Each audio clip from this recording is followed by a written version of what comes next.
काँग्रेस पक्षाच्या वतीनं व इंडिया आघाडीच्या वतीनं स्वर्गीय मनमोहन सिंगजींना श्रद्धांजलीसाठी आजची सभा आयोजित केली होती आणि आम्ही कोल्हापुरातल्या सर्वच इंडिया आघाडीच्या घटक पक्षाच्या वतीनं एक कर्तृत्वान नेतृत्व ज्यांनी देशाचा आर्थिक पाया रचला किंबहुना जागतिक पातळीवर भारताचं नाव उज्ज्वल केलं ते त्यांचं या ठिकाणी भावपूर्ण आदरांजली आम्ही सर्वांनी अर्पित केली आणि त्यांनी केलेलं कार्य पुढे घेऊन जाण्याची भूमिका आम्ही सर्वांनी त्या ठिकाणी केली.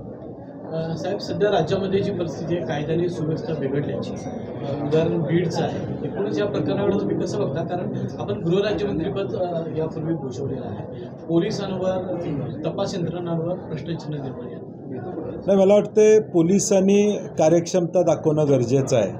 सत्ता कुणाची आहे याच्यापेक्षा सिस्टीम काय करते हे महत्त्वाचं आहे. आणि मला वाटते गृह खात्यानं अजून जे आरोपी आहेत त्यांना काल त्यांनी बक्षीस जाहीर केलेलं आहे. हे 3 आरोपी सापडले तर बक्षीस दिलं जाईल.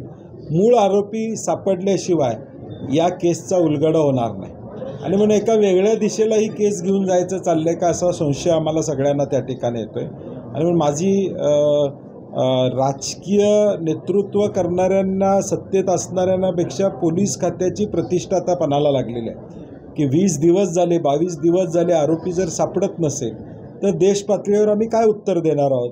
देश पातळीवर आमच्या पोलीस खात्याबद्दल आम्ही एवढं चांगलं बोलतो त्याबद्दल आम्हाला तोंड दाखवता येईल का? आणि म्हणून मला वाटते की पोलीस खात्यानं कुठलाही राजकीय दबाव या न घेता या आरोपींना पकडावं. जर पोलिसांनी ठरवलं तर निश्चितपणे 48 तासात नाही तर 24 तासात हे आरोपीला पकडू शकतात. मुख्यमंत्री एकटेच ॲक्शन मोडवर दिसत आहेत. अनेक मंत्र्यांनी पदभार स्वीकारलेला नाही. मंत्रिमंडळ स्थापन होऊन जवळजवळ महिना पूर्ण होत आहे. यापूर्वी असं कधी घडलेलं नाही. काय समजू? नाही, मला वाटते खातेवाटपातली नाराजी आता दिसू लागलेली आहे. एक खात्याचं अर्ध खातं करण्यात आलेलं आहे. काही ठिकाणी जलसंधारणसारखं बघितलं आपण. त्यामुळे मला वाटतं ही नाराजी दिसून आता या लागलेली आहे. अजून मंत्री ऑफिसला गेलेले नाहीत. आर्थिक परिस्थिती राज्याची काय याची माहिती कदाचित अनेकांनी त्या ठिकाणी घेतलेली नाही. आणि एकूणच बघितलं तर नेमकं कुठल्या दिशेनं जावं हे अजून मंत्र्यांना लक्षात आलं का नाही कळत नाही अशी परिस्थिती आहे. कारण की मंत्री झाल्यावर कारभार घ्यायला पाहिजे होता, ताबडतोब रिव्ह्यूज घ्यायला पाहिजे होते, काय संकट आपल्यासमोरचे आहेत त्याची चर्चा या ठिकाणी करणं अभिप्रेत त्या ठिकाणी तो, परंतु काहीच हालचाली सध्या तरी त्या ठिकाणी दिसत नाही. एका बाजूला DAPचा तुटवडा त्या ठिकाणी चालू आहे खताचा, त्याच्याबद्दल कृषी खात्याची भूमिका काय आहे हे समोर त्या ठिकाणी येत नाही. म्हणजे अडचणीत सगळेच आहेत परंतु सरकार मात्र चालू नाही अशी वास्तवता आहे. साहेब, खरं तर पालकमंत्री पद देखील अद्याप वाटप झालेलं नाही आहे. जे काही सत्ताधारी आमदार आहेत त्यांनी आता कोल्हापूर जिल्ह्याचं 3 मंत्रिपद आले तिथं, तर तिघांमध्ये देखील रस्तिकेत आपल्याला पाहायला मिळते. राज्यात देखील तीच परिस्थिती आहे. मला वाटतं पालकमंत्री होणं लवकर गरजेचं आहे. 26 तारखेपर्यंत झेंडावंदनसाठी फक्त पालकमंत्री नसतो. 15 ऑगस्ट आणि झेंडावंदन या 2 कार्यक्रमासाठी फक्त पालकमंत्री नसतात. तर एकूण त्या जिल्ह्याचं आर्थिक नियोजन हे पालकमंत्र्यांच्या माध्यमातून त्या ठिकाणी होत असतं. आणि म्हणून मला वाटते की आता लवकरात लवकर तो वाद मिटून प्रत्येकाच्या जिल्ह्याचा पालकमंत्री मिळावा, नाहीतर आता प्रत्येक जिल्ह्यात उपोषणाला बसावं लागेल आम्हाला पालकमंत्री द्या म्हणून. लाडक्या बहिणींनी खूप मोठा प्रतिसाद दिल्याचं सध्या सांगितलं जात आहे. आता त्याच लाडक्या बहिणींमध्ये आता चाळण लावण्याचा हे सुरू झालेलं आहे.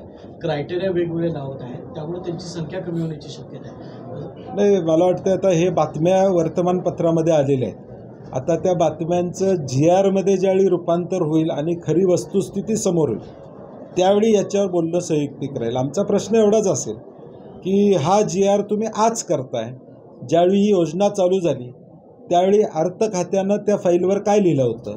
अर्थ खात्यावर त्या फाईलवर अटी आणि शर्ती घाला असं लिहिलं होतं का? लिहिलं होतं तर मग त्यावेळी त्या का घातल्या नाहीत? आणि घातल्या नसतील तर मग आत्ता का घालताय? हा साधा प्रश्न आहे आम्हाला.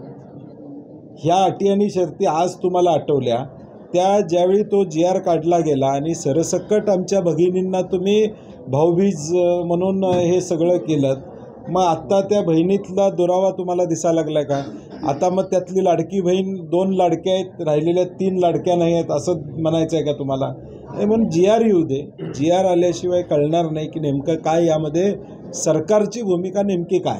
साहेब भूमिका काय असणार की बाबा त्यांना जी आतापर्यंत दिली त्यांना द्यायलाच पाहिजे. सरसकट द्यायला नाही पाहिजे. नाही नाही जे तुम्ही पहिलं दिलेलं आहे त्यांना तुम्हाला थांबवता येणार नाही. तुम्ही अर्ज भरून घेताना कोणी भरला? अर्ज सरकारी यंत्रणेनं भरला. भगिनींचा अर्ज वैयक्तिक भरलेला नाही. तुम्ही तुमचा ऑनलाईन पोर्टल होता त्याच्यावर भगिनीने आमचा अर्ज भरला. पैसे तुम्ही 3 महिन्याचे दिले. आमची दिवाळी चांगली तुम्ही साजरी त्या ठिकाणी केली असं तुम्ही जाहीरपणे त्या ठिकाणी सगळ्या भावांनी सांगितलं. मग आता भावानी त्याच बहिणीला वाऱ्यावर सोडायचं का? आणि म्हणून आमची मागणी असेल की कुणालाही आता थांबवू नका. किंबहुना ते 2100च्या ऐवजी 4000 करा. जास्त भगिनींच्यापर्यंत या योजना पोचवायचं काम सरकारनं करा. लाडके 2 उपमुख्यमंत्री सध्या गायब दिसत आहेत. कुठल्याच कार्यक्रमामध्ये ऍक्टिव्ह दिसत नाही आहेत. एकच फक्त फडणवीस दिसत आहेत. काय तुमचं निरीक्षण सांगते गेलं महिना 2 महिने? नाही मी म्हटलं तसं मंत्रिमंडळाची नाराजी असेल किंवा नेमकं आता एवढी बहुमत भाजपला मिळालेलं आहे त्यामुळे फार महत्त्व घटक पक्षाचं आहे असं मला दिसत.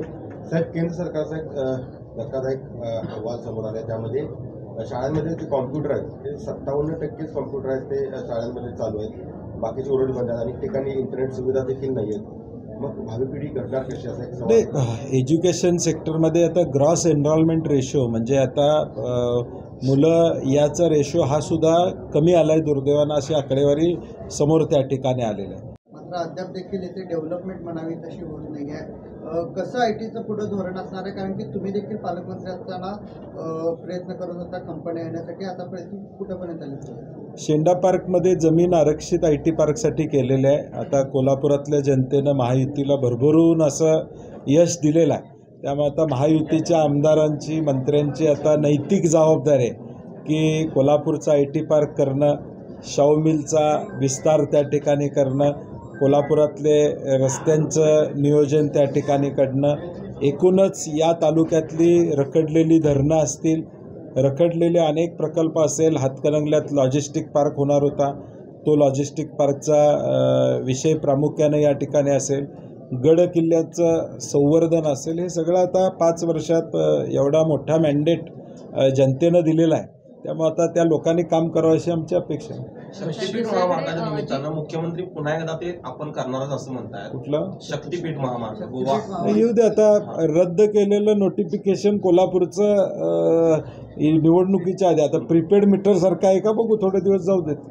दुसरीकडे शरद पवारांची भेट आहे जी अजित पवारांनी घेतलेली होती. अजित पवारांच्या मातोश्री पुन्हा एकदा परवाच्या दिवशी म्हणाले आता की तो पवारांनी वैयक्तिक एकत्र विषय आम्हाला कॉमेंट करणं संयुक्तिक राहणार नाही. कारण तो घरगुती विषयात बोलणं मला वाटते संयुक्तिक ठरणार नाही. राजकीय जोपर्यंत त्याच्यावर वक्तव्य येत नाही तोपर्यंत आम्ही बोलणं किंवा एखाद्या राजकीय पक्षानं प्रतिक्रिया देणं संयुक्तिक. घरगुती विषयामध्ये प्रत्येकाच्या भावना असतात चांगल्या. त्या भावना त्यांनी मातोश्री म्हणून व्यक्त केल्या असतील तर आपण त्याच्यावर प्रतिक्रिया देणं संयुक्तिक नाही. विधानसभेचे ठाकरे गटाला सुद्धा आता मोठ्या प्रमाणात गळती लागल्याचं सांगतं. त्यावर ठाकरे आता पुन्हा ॲक्टिव्ह झालेले आहेत. काँग्रेसची पुनर्बांधणी होणार आहे का किंवा काँग्रेसमध्ये नवीन घडामोडी आता काय होतात त्या 5 वर्षामध्ये बांधणी संदर्भात काय सुरू? नाही काँग्रेस वर्किंग कमिटीची बैठक आमची बेळगावला झाली. त्यामध्ये महाराष्ट्राच्या निकालाबद्दल देखील विस्तारानं चर्चा झाली. 4.5 तास बैठक त्या ठिकाणी झाली. आम्ही आमचं आत्मचिंतन केलेलं आहे. रमेश चेन्नितलाजी मुंबईत आले होते. आम्ही एकत्रितपणे पराभूत उमेदवार आहेत त्यांना घेऊन आम्ही एकत्रितपणे बसलो होतो. कारणं काढली की कशामुळं काय झालं, कुठं आम्ही कमी पडलो का, काही सीट वाटपामध्ये वेळ लागला त्याच्यामुळं काय आम्ही मागं पडलो का, याचं सगळं कारण मीमांसा आम्ही प्रदेश पातळीवर त्या ठिकाणी केलेले. शेवटी पक्ष म्हणल्यावर यशाचं ज्यावेळी आम्ही जबाबदारी घेतो, यशाची कारणं ज्यावेळी आम्ही सांगतो त्यावेळी अपयशाची कारणं देखील हुडकणं आमची जबाबदारी. आणि म्हणून ती आम्ही कारणं काढलेली आहेत आणि पुन्हा एकदा जोमानं काँग्रेस पक्ष उभारलेला आपल्याला दिसून येईल. चला येणार आहेत. खरं तर भुजबळांची गेल्या काही दिवसातली नाराजी बघायला गेलं तर पुन्हा शरद पवार यांच्यासोबत जाण्याची शक्यता आहे का? काय माहीत, त्यांनाच विचारायला पाहिजे, मला माहीत नाही. पश्चिम महाराष्ट्र देवस्थान समितीमध्ये सध्या अनागोंदी कारवाई सुरू आहे. कोट्यवधी रुपयाची बिलं पहिलीच दिलेली आहेत, कामं अजून झालेली नाही. सकाळमध्ये गेली 6 दिवस ही मालिका सुरू आहे. कलेक्टर त्याच्यावर बोलायला तयार नाही आहे. त्यानंतर सचिव काही बोलत नाही आहे. पैशाचं मात्र वारेमाप उधळपट्टी होते. जिल्ह्यातले नेते यामध्ये लक्ष घालणार आहेत का किंवा या संदर्भात तुम्ही काही लक्ष नाही, तर मी ते वाचल्या बातम्या, कुणाच्या काळामध्ये त्या झाल्या, कोण अध्यक्ष त्यावेळी होतं, त्याची चौकशी लावली पाहिजे. ह्या सगळ्या गोष्टी पुढं आल्या पाहिजेत. आणि मला वाटतं जिल्हाधिकाऱ्यांनी एखादी त्रयस्थ कमिटी नेमून, मला वाटतं गेले 3 वर्षे जिल्हाधिकारीच त्याचे अध्यक्ष, कमिटी नेमायची गरज नाही. जिल्हाधिकारी स्वतःच्या अखत्यारीत तिथं प्रांत पदाचे अधिकारी त्या ठिकाणी सचिव म्हणून काम करत आहेत. त्या दोघांनी त्याची चौकशी करावी. महालक्ष्मी मंदिर, आई अंबाबाई आमच्यासाठी एक श्रद्धास्थान आहे आणि अशा ठिकाणी हा जो काय कारभार आम्हाला ऐकायला मिळतोय हा खरा नसेल तर त्याची स्पष्टता जिल्हाधिकाऱ्यांनी केली पाहिजे. आणि म्हणून माझं जिल्हाधिकारी कोल्हापूरला आव्हान आहे की या सगळ्या बातम्या खऱ्या असतील तर त्याची ताबडतोब चौकशी लावा, जर चुकीच्या असतील तर जिल्हाधिकाऱ्यांनी ताबडतोब पत्रकार परिषद घेतली पाहिजे, त्याच्यावर खुलासा दिला पाहिजे, त्याच्यावर प्रतिक्रिया दिली पाहिजे. शेवटी हा आमच्या अस्मितेचा प्रश्न आहे कोल्हापूरचा, आणि म्हणून जिल्हाधिकाऱ्यांनी ताबडतोब यामध्ये योग्य ती भूमिका घ्यावी अशी आमची अपेक्षा आहे.